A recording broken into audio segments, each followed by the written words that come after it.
there cannot be deliberate hypocrisy. So you can't be telling others to do or giving the impression that you do things that you're making no effort to do whatsoever. You can't tell people to do something that you're making no effort to do whatsoever, unless it's something that you're limited, that you're unable to do because of something that's out of your control.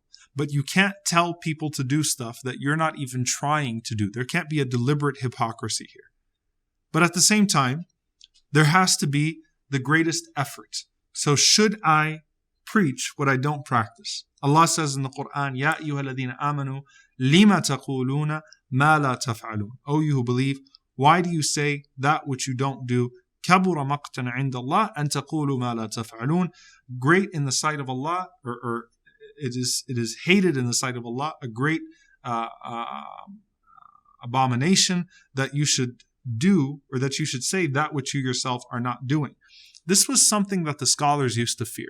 They feared it to a point that you find Imam Hassan al-Basri rahimahullah, who himself, by the way, Sayyid al-Tabi'een, the leader of the Tabi'een, the leader of the second generation after the companions of the Prophet ﷺ, that he himself was a freed slave.